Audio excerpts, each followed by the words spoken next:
नमस्कार, आप देख रहे हैं एनडीटीवी दुनिया और मैं हूं नकमा।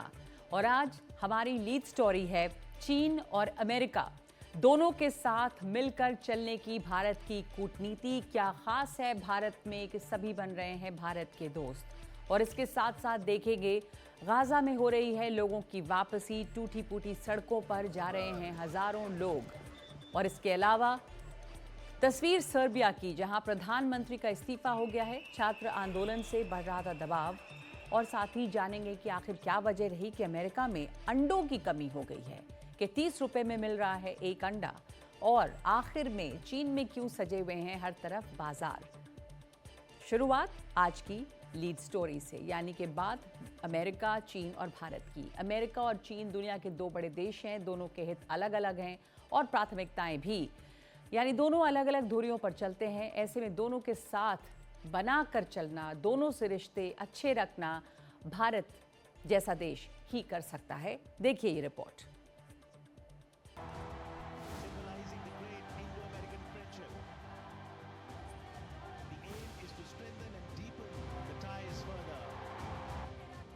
प्रधानमंत्री मोदी और डोनाल्ड ट्रंप के बीच इस तरह की एक और मुलाकात के पूरे आसार बन रहे हैं। जो संकेत हैं उनके मुताबिक मुलाकात के लिए प्रधानमंत्री मोदी फरवरी में अमेरिका जाएंगे। सोमवार को डोनाल्ड ट्रंप और प्रधानमंत्री के बीच टेलीफोन पर बातचीत हुई और इस बातचीत के बाद इस मुलाकात की बात सामने आई है। डोनाल्ड ट्रंप के राष्ट्रपति बनने के बाद अमेरिका में एक नया माहौल है, कई बदलाव हैं। ऐसे में ट्रंप और प्रधानमंत्री मोदी के बीच कई मुद्दों पर बातचीत हो सकती है।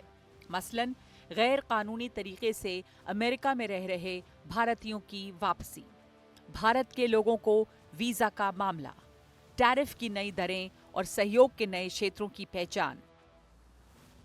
दुनिया के मामलों में भारत की अहमियत को देखते हुए डोनाल्ड ट्रंप हिंद महासागर क्षेत्र में स्थिरता, पश्चिम एशिया के हालात, हमास इजरायल जंग, रूस यूक्रेन की युद्ध और यूरोप के हालात को लेकर भी प्रधानमंत्री मोदी के साथ बातचीत कर सकते हैं। वैसे दोनों नेताओं के बीच पहले से ही एक अच्छा तालमेल रहा है। सितंबर 2019 में ह्यूस्टन में दोनों ने हजारों लोगों की एक रैली की थी।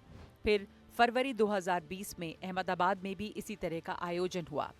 डोनाल्ड ट्रंप की नजरों में पीएम मोदी की अहमियत के मायने और बढ़ जाते हैं, क्योंकि आज के माहौल में ट्रंप के सबसे ज्यादा निशाने पर चीन है और भारत चीन के साथ रिश्तों में लगातार सुधार हो रहा है।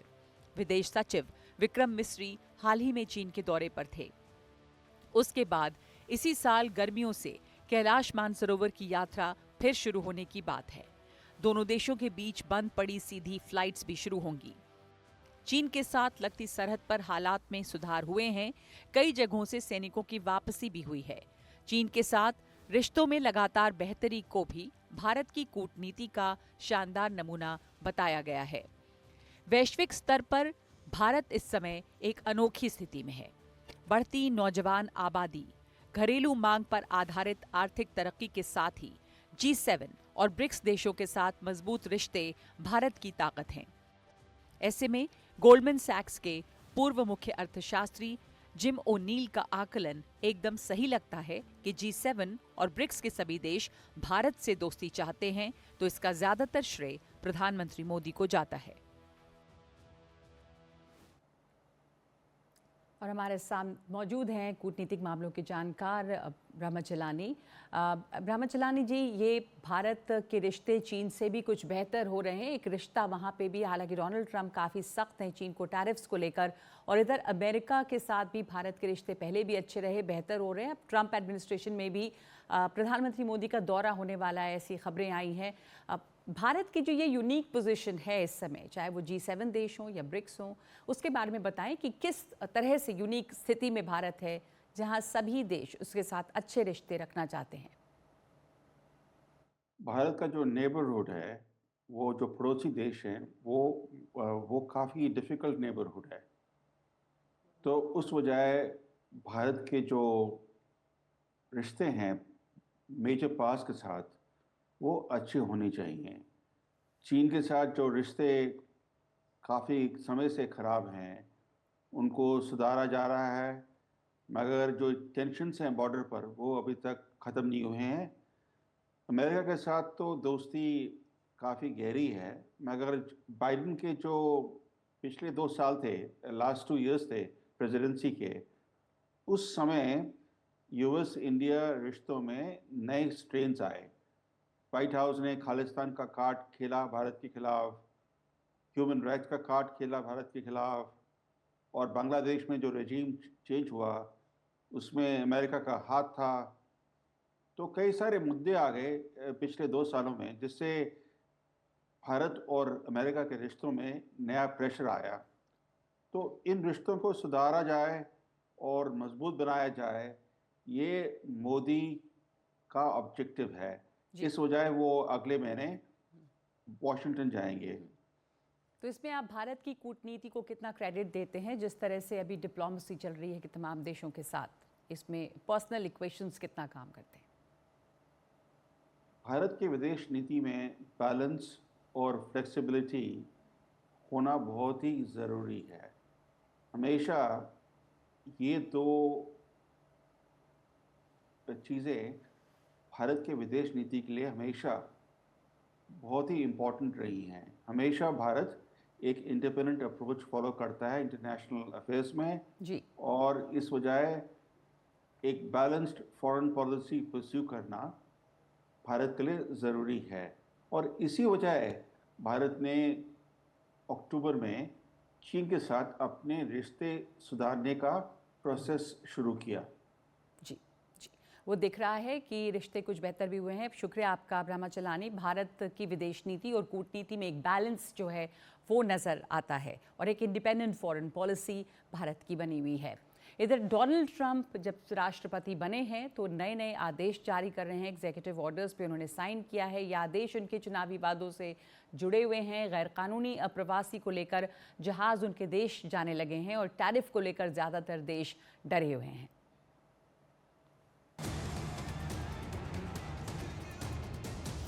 संगीत की धुन पर भले ही डोनाल्ड ट्रंप दोनों तरफ लहरा रहे हों, लेकिन जो वादे किए उनको पूरा करने के मामले में वो एकदम अडिग दिख रहे हैं। और ये तस्वीरें ग्वाटेमाला सिटी की हैं, उन लोगों की जिनको अमेरिका से वापस ग्वाटेमाला भेजा गया है। अमेरिका में घुसपैठ रोकना और गैर कानूनी तरीके से अमेरिका में रह रहे लोगों को वापस भेजना ट्रंप के एजेंडे पर काफी ऊपर है। टैरिफ को लेकर उन्होंने भारत और चीन को फिर आंखें दिखाई हैं। ट्रंप ने फौज में काम कर रहे ट्रांसजेंडरों के फिर से मूल्यांकन के आदेश दिए हैं। अमेरिका के जन स्वास्थ्य अधिकारियों से कहा गया है कि वो वर्ल्ड हेल्थ ऑर्गेनाइजेशन के साथ काम करना फौरन बंद कर दें, क्योंकि ट्रंप इस तरह के संगठनों की मदद बंद करना चाहते हैं। यूएसएड के 60 अफसरों को छुट्टी पर भेज दिया गया है, क्योंकि डोनाल्ड ट्रंप दुनिया भर में चल रहे मदद अभियान अब जारी नहीं रखना चाहते। ट्रंप ने मिसाइल हमलों से बचाव के लिए आयरन डोम बनाने की भी तैयारियां शुरू कर दी हैं। ट्रंप चौतरफा कार्रवाई कर रहे हैं। उनके समर्थकों में उत्साह है तो उनके खिलाफ बोलने वाले भी खड़े हो रहे हैं। जॉर्डन ने उनकी इस नसीहत का कड़ा विरोध किया है कि गाजा के लोगों को मिस्र और जॉर्डन जाकर बसना चाहिए, लेकिन इस वक्त ट्रंप न किसी की सलाह सुन रहे हैं न शिकायत। जो करना है सो करना है।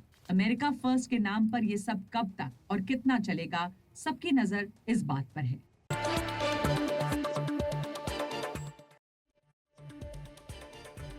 और अब खबरें दुनिया के कोने कोने से।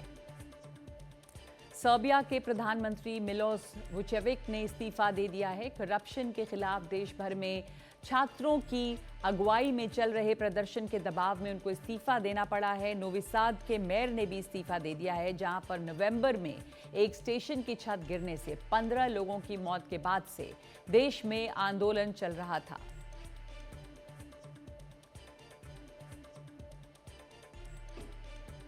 ईस्टर आने में अभी वक्त है, लेकिन अमेरिका में अंडों की कमी बढ़ती जा रही है। बर्ड फ्लू की वजह से लाखों मुर्गियों को मार देने की वजह से ये कमी हो रही है। दाम हो गए हैं 360 रुपए दर्जन, यानी 30 रुपए का एक अंडा। इस बार बर्ड फ्लू फैलने के बाद से 14 करोड़ 50 लाख मुर्गियों, टर्की और दूसरी चिड़िया मारी जा चुकी हैं। और अब दिखाते हैं आपको आज का वीडियो। चीन में स्प्रिंग फेस्टिवल आने वाला है और उससे पहले वहां के लोगों का बाजारों में तांता लगा हुआ है। नए साल की सजावट से लेकर खाने पीने के सामान तक सबकी जमकर बिक्री हो रही है।